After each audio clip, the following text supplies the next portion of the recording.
playing with the sand, what more natural substance?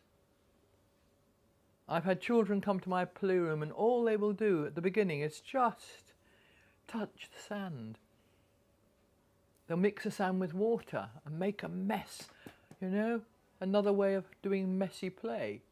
And out of the mess, as we said on the course this morning, comes order. Because after the messy play, we start to get shapes, building things in the sand, and then the use of figures and the telling of stories.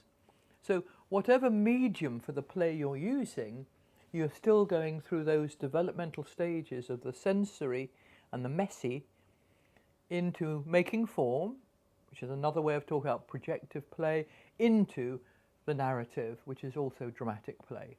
Because a narrative is never neutral. The person telling the story takes on the thoughts and feelings and emotions within the story. Now, if we bypass that, what it means is that we're focusing on the left hemisphere of the brain with technology. It means we're focusing on literacy, numeracy, facts. A lot of music is based in the left hemisphere of the brain.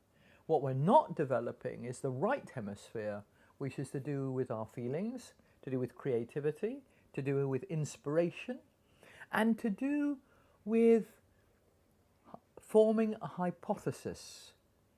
Now, all great scientists have a strong left brain, but they also have a strong right brain. Yes, I can think of an example just happened recently. A child who hadn't drawn and had an aversion to getting messy and dirty, and we were playing with mess and doing footprints. And the following week, he went into school and asked if he could do art and craft. And he'd never done that in school before. And that was about just building confidence that they could have some control and that it was a fun experience. And they discovered it for themselves through being given the opportunity in a safe environment that was developmentally probably 3 or 4 years below where they were expected to be. But because of that, they got left behind. And without having the opportunity to explore at the developmental level that they needed, they would possibly never have made an artwork. When parents find things like messy play difficult to understand, I try to show them how it is part of a brain development process, which means that their child is more capable at the end of it rather than less capable. And unfortunately, in this clean and tidy society with lots of wet wipes, people want to keep everything ordered rather than allowing it to be creative. We want everything to be known and labelled.